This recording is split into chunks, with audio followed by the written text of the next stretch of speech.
ಅಷ್ಟು ಮಾತ್ರ ಭಗವಂತ ನನಗೆ ಶಕ್ತಿ ಕೊಟ್ಟಿರೋದ್ರಿಂದ, ಮತ್ತು ಕೆಲವು ಗೆಳೆಯರನ್ನು ಕೊಟ್ಟಿದ್ದಾರೆ. ನನ್ನ ಭಾಗದಲ್ಲಿ ಸಿದ್ದರಾಜು ಅಂತ ಇರ್ತಾರೆ, ನಿಮಗೆ ತುಂಬ ಜನ ಗೊತ್ತಿರಬೇಕು. ಅವರದೇ ಆದಂತಹ ಸ್ವಂತ LED ಮತ್ತು ಸೌಂಡ್ ಸಿಸ್ಟಮ್ ಇರುವಂತಹ ರಾಜ್ ಇವೆಂಟ್ಸ್ ಅಂತ ಅವರು ಜೊತೆಯಾಗಿದ್ದಾರೆ. ಜೊತೆಗೆ ಮೋನಿಕಾ ಅಂತ ಹೇಳಿಬಿಟ್ಟು ಅವರು ನಮ್ಮ ಜೊತೆಯಾಗಿದ್ದಾರೆ. ಮತ್ತು ಇವರಿಬ್ಬರು ಇದ್ದಾರೆ. ಇನ್ನೂ ಸೇರಿಕೊಳ್ಳುವಂತಹ ಬಳಗ ದೊಡ್ಡದಿದೆ. ಅನಿವಾರ್ಯ ಕಾರಣಗಳಿಂದ ಇನ್ನೊಂದಷ್ಟು ಜನ ಬರಬೇಕಿತ್ತು, ಬರಲಿಲ್ಲ. ಬಟ್ ಮುಂದಿನ ಸೆಪ್ಟೆಂಬರ್ 6ರ ಪತ್ರಿಕಾಗೋಷ್ಠಿಗೆ ನೀವು ಭಾಳ ದೊಡ್ಡ ಜನ ಇಲ್ಲಿ ನೋಡ್ತೀರಿ. ಯಾಕೆಂದರೆ ಅವರೆಲ್ಲರೂ ಅವರ ಒಡನಾಡಿಗಳು.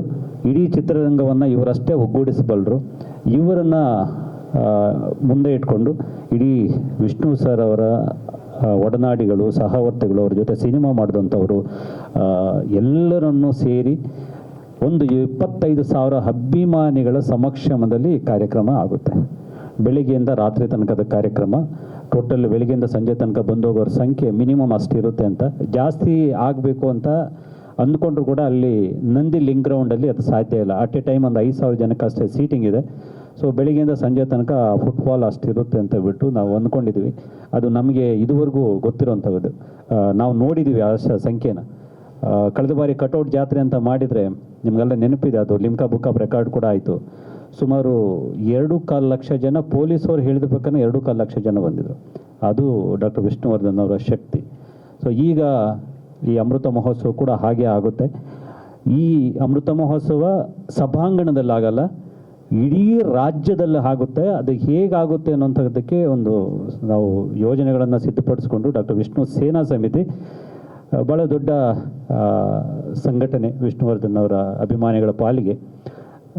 ಆ ಸಂಘಟನೆ ಇದುವರೆಗೂ ಕರ್ನಾಟಕದ ಸುಮಾರು 200ಕ್ಕೂ ಹೆಚ್ಚು ಶಾಖೆಗಳನ್ನು ಹೊಂದಿರುವಂತಹ ಸಂಘಟನೆ. ಆ ಸಂಘಟನೆ ಮೂಲಕ ರಾಜ್ಯದ ಪ್ರತಿ ಜಿಲ್ಲೆ, ಪ್ರತಿ ತಾಲೂಕಲ್ಲೂ ಕೂಡ ಸೆಪ್ಟೆಂಬರ್ 27 ಒಂದೊಂದು ಅದ್ಭುತವಾದಂತಹ ಒಂದು ಸಂಭ್ರಮಕ್ಕೆ ನಾವೆಲ್ಲ ಸಾಕ್ಷಿ ಆಗ್ತಾ ಇದ್ದೀವಿ. ಇದನ್ನು ಹೇಳಲಿಕ್ಕೆ ನಿಮ್ಮನ್ನು ಮುಖಾಮುಖಿ ಆಗ್ತಾ ಇದ್ದೀನಿ. ದಯವಿಟ್ಟು ಇದನ್ನು ಕಟ್ಟಕಡೆ ಅಭಿಮಾನಿಗೂ ತಲುಪಿಸುವಂತಹ ಕೆಲಸ ನೀವಷ್ಟೇ ಮಾಡಬಲ್ರಿ. ಸೊ ಆ ಯಜಮಾನರ ಬದುಕಿನ ಜೊತೆಗೆ ಅದೆಷ್ಟೋ ಜನ ಇಲ್ಲಿರುವಂಥವ್ರೆಲ್ಲರೂ ಇದ್ದೀರಿ, ನೀವು ನೋಡಿದ್ದೀರಿ. ಅವರಿಗೆ ಈ ಥರದ್ದೊಂದು ಸಂಭ್ರಮ ಆಗಿಲ್ಲ ಅನ್ನೋಂತಹ ನೋವು ನೀವುಗಳು ತುಂಬ ಸಲ ವ್ಯಕ್ತಪಡಿಸಿದ್ದೀರಿ. ವಿಷ್ಣುವರ್ಧನ್ ಅವರ ಕೊಡುಗೆ ಕೇವಲ ಸಾಂಸ್ಕೃತಿಕ ಲೋಕಕ್ಕೆ ಮಾತ್ರ ಆಗಿರಲಿಲ್ಲ, ಅದು ಇಡೀ ಒಂದು ಹೆಣ್ಣು ಜನಾಂಗಕ್ಕೆ, ಅಂದರೆ ಅವ್ರಿಗೆ ಒಂದು ಹೆಣ್ಣು ಮಕ್ಕಳ ಬಗ್ಗೆ ಯಾವ ರೀತಿ ಒಂದು ಗೌರವ ಇತ್ತು ಅದನ್ನು ಅವರ ಶ್ರೀಮತಿಯವ್ರನ್ನೇ ಅವರು ತಾಯಿ ಅಂತ ಕರಿತಾಯಿದ್ರು, ಮಾಯಿ ಅಂತ ಕರಿತಾಯಿದ್ರು. ಬಹುಶಃ ನಾವು ಇವತ್ತು ಆ ಒಂದು ಮಾತಿಗೆ, ಅಂದರೆ ಆ ಮಾತೃ ಭಕ್ತಿಯಿಂದ ಅವರು ಕೆಲಸ ಮಾಡಿದ ಈ ಚಿತ್ರರಂಗಕ್ಕೆ ಕೊಟ್ಟ ಕೊಡುಗೆ ಅಪಾರವಾದದ್ದು. ಹೆಸರಿನಲ್ಲಿ ಅಮೃತ ಮಹೋತ್ಸವವನ್ನು ಮಾಡ್ತಾ ಇರುವಾಗ ಎಲ್ಲವನ್ನು ಮರೆತು ಇದಕ್ಕೆ ಯಾವುದೇ ಒಂದು ಗೆರೆ ಅಡ್ಡದಾರಿ ಏನಿಲ್ಲ ಸರ್, ನಾವೆಲ್ಲ ನಿಂತು ಮಾಡುವಂಥ ಕೆಲಸ ಇದು.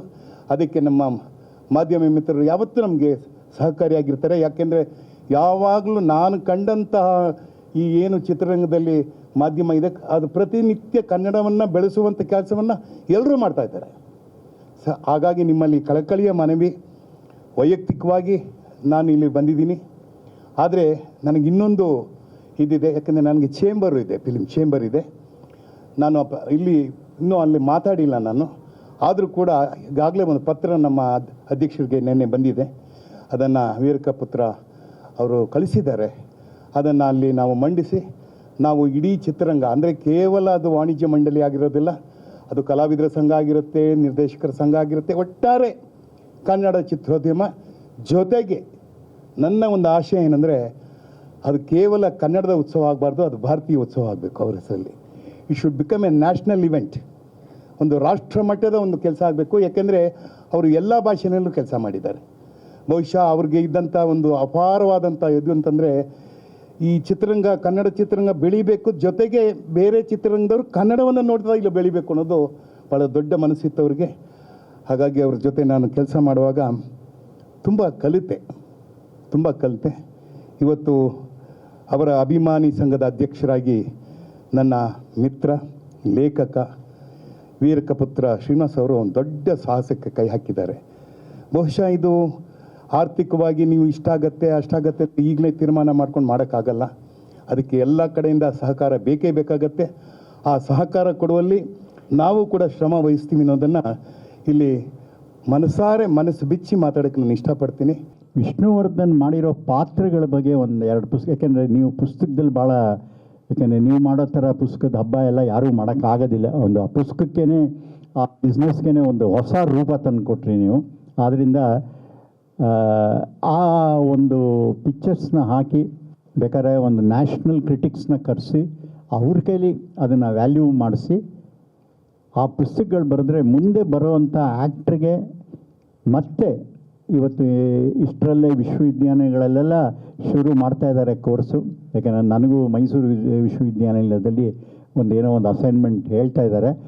ಅದಕ್ಕೆಲ್ಲ ಮೆಟೀರಿಯಲ್ ಬೇಕಾಗುತ್ತೆ. ಆದ್ದರಿಂದ ಈ ಥರದ ಪುಸ್ತಕಗಳು ಭಾಳ ಮುಖ್ಯ ಆಗುತ್ತೆ. ಅದನ್ನು ಮಾಡಿದ್ರೆ ತುಂಬ ಒಳ್ಳೆಯದು. ಖರ್ಚಿದೆ, ಖರ್ಚು ಎಷ್ಟು ಬೇಕು ಅಷ್ಟು ಮಾಡಿ, ಎಷ್ಟು ಉಳಿಸ್ಬಿಟ್ಟು ಆ ಕೆಲಸಗಳಿಗೆ ಯಾವ ಥರ ಒಂದು ಸ್ಕಾಲರ್ಶಿಪ್ಪು, ಆಮೇಲಿಂದ ಒಂದು ಹಾರ್ಟ್ ಆಪ್ರೇಷನ್ನು ಇಲ್ಲ ಟ್ರಾನ್ಸ್ಪ್ಲಾಂಟೇಷನ್ ಆಫ್ ದಿ ಕಿಡ್ನಿನೋ ಯಾವುದಕ್ಕಾದ್ರೂ ಒಂಚೂರು ಕೊಟ್ಟರೆ ವಿಷ್ಣು ಹೆಸರು ಯಾವಾಗಲೂ ಅದು ಅವ್ರ ಮನಸ್ಸಿನಲ್ಲೂ ಆ ಫ್ಯಾನ್ಸು ಅಲ್ಲಿ ಇದ್ದೇ ಇರ್ತಾರೆ. ನೋಡಿ, ಫ್ಯಾನ್ಸ್ ವಿಜಯ್ ಒಂದು ಉದಾಹರಣೆ. ಫ್ಯಾನ್ಸೇ ಕರ್ಕೊಂಬಂದಿದ್ದು ಇವತ್ತು ಚೀಫ್ ಮಿನಿಸ್ಟರ್. ಅಂದರೆ 5 ವರ್ಷದಿಂದ 9,000 ಫ್ಯಾನ್ಸ್ ಅಸೋಸಿಯೇಷನ್ ಮಾಡಿಕೊಂಡು ನಮ್ಮ ವಿಷ್ಣುವರ್ಧನ್ ಅಂಬರೀಷ್ಗೂ ಆ ಒಂದು ಇದಿತ್ತು. ಅಂಬರೀಷಿಗೇನು ಇಷ್ಟ ಇರಲಿಲ್ಲ, ಬೇಡ ಬಿಡು ಅಂತ ಅವನು ಕೇರೆ ಮಾಡಲಿಲ್ಲ. ವಿಷ್ಣುವರ್ಧನ್ಗೂ ಮೊದಲಿಂದ ಪಾಲಿಟಿಕ್ಸ್ಗೇನು ಬರಲಿಲ್ಲ. ಹಾಗಾದ್ರೂ ಆ fans, power of the fans ಇದೆಯಲ್ಲ, ಇವತ್ತು ಅದು ಮೊದಲಿಂದ ತಮಿಳ್ನಾಡಲ್ಲಿ ಇದ್ದೇ ಇದೆ, ಆಂಧ್ರ ಪ್ರದೇಶದಲ್ಲಿದೆ. ಇವತ್ತು ಏನು ಮಟ್ಟಕ್ಕೆ ಅವರು ಬಂದಿದ್ದಾರೆ, ಏನು ಕೆಲಸ ಮಾಡ್ತಿದ್ದಾರೆ ಅನ್ನೋದು ನಮಗೆಲ್ಲ ಗೊತ್ತೇ ಇದೆ. ಆದ್ದರಿಂದ ಈ ಒಂದು ಸಂದರ್ಭದಲ್ಲಿ ನಮ್ಮ ಸಹಕಾರ ಭಾಳ ಮುಖ್ಯ.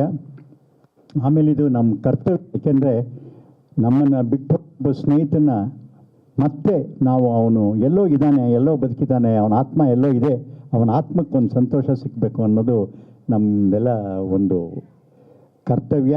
ಮತ್ತು ಅದಕ್ಕೆ ನಾವು ರಾತ್ರಿ ಹಗಲು ಒಂದು ಕನ್ನಡದಲ್ಲಿ ಈ ಥರ ಮಾಡಿದ್ದಾರೆ ಅಂಥೇಳಿ ಬೇರೆ ದೇಶದ ಎಲ್ಲ ಕಡೆಗಳಲ್ಲೂ ಬೇರೆ ಇಂಡಸ್ಟ್ರಿನಲ್ಲಿ ಅವ್ರಿಗೆ ಒಂದು ಜ್ಞಾನೋದಯ ಆಗಬೇಕೆ. ಹೌದೇ, ಒಬ್ಬ ಆರ್ಟಿಸ್ಟ್ ಆದರೂ ಅವರು ಆಮೇಲಿಂದ ಅವನ್ನ ತಗೊಂಡ್ಬಂದು ಮತ್ತೆ ಬದುಕಿಸಿ ತೋರಿಸಿದ್ದಾರೆ ಅನ್ನೋ ಒಂದು ಪ್ರೋಗ್ರಾಮ್ ಆಗಬೇಕಿದು.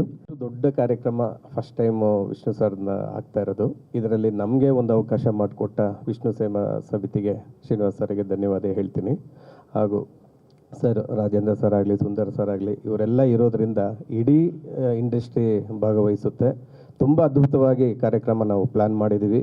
ಈವನ್ ಸ್ಟೇಜ್ ಆಗಲಿ, ಬ್ರ್ಯಾಂಡಿಂಗ್ ಆಗಲಿ, ವೆನ್ಯೂ ಬ್ರ್ಯಾಂಡಿಂಗ್ ಆಗಲಿ ಆ್ಯಂಡ್ ಪಾತ್ವೆ ಆಗಲಿ ಪ್ಲಾನಿಂಗ್ ಸಮೇತ ಮಾಡ್ತಾ ಇದ್ದೀವಿ. ಧನ್ಯವಾದ. ವಿಷ್ಣು ಸರ್ ಅಂತ ಈವೆಂಟ್ ನಾವು ಯಾರ ಹತ್ರ ಮಾತಾಡಿದ್ರು everybody has a white smile on their face.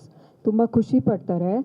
And ಅವ್ರ ತೆರೆ ಮೇಲೆ ಎಷ್ಟು ಒಳ್ಳೆ ವ್ಯಕ್ತಿನೋ ತೆರೆ ಹಿಂದೆನೂ ಅಷ್ಟೇ ಬ್ಯೂಟಿಫುಲ್ ವ್ಯಕ್ತಿ ಅಂತ ನಾವು ಇವಾಗ ಆರ್ಗನೈಸ್ ಮಾಡಬೇಕಾದ್ರೆ ನಮಗೆ ಸಾಕಷ್ಟು ಸ್ಟೋರೀಸ್ ಅವ್ರ ಬಗ್ಗೆ ಆಗಲಿ, ಅವ್ರ ಕೆಲವೊಂದು ಲೈಫ್ ಐಡಿಯಲ್ಸ್ ಕೇಳಿ ತಿಳ್ಕೊಳ್ಳೋದಾಗಲಿ, ಸುಮಾರು ಈ ಥರ ನಮಗೆ ಸಿಚುವೇಶನ್ಸ್ ಬಂದಿದೆ. So it is not just merely an event, it is celebrating his life. ಒಬ್ಬರು ವ್ಯಕ್ತಿ ತೀರೋದ್ಮೇಲೆ ಅವ್ರು ನಿಜವಾಗ್ಲೂ ಗಳಿಸಿರೋದು ಆಸ್ತಿ ಅಂದರೆ ದ ಫ್ಯಾನ್ಸ್ ಆ್ಯಂಡ್ ಜನರು ಯಾರು ಅವ್ರಿಗೂ ಖುಷಿಪಟ್ಟು ಅವ್ರನ್ನ ಜ್ಞಾಪಿಸ್ಕೊಂಡು ನಗ್ತಾರೋ ಅವ್ರನ್ನ ನಾವು ನಿಜವಾಗ್ಲೂ ಅದನ್ನ ನೋಡಿ ನಾವು ಒಬ್ರದ್ದು ಹಿರಿಮೆ ಗುರ್ತಿಸ್ಬೇಕು. So we are very happy, very grateful. And Veerakaputra sir has done a great job. ನಾವು ಅವರಿಗೆ ಸಹಾಯ ಮಾಡ್ತಾ ಇದ್ದೀವಿ on the off the stage. A lot of instances and ತುಂಬ ಕತೆಗಳೆಲ್ಲ ಕೇಳಿ ಖುಷಿ ಆಗುತ್ತೆ. ನಮಗೂ ಕಲಿಯೋದು ತುಂಬ ಇದೆ ಅನ್ನೋದು ಇದರಿಂದ ಗೊತ್ತಾಗ್ತಾ ಇದೆ.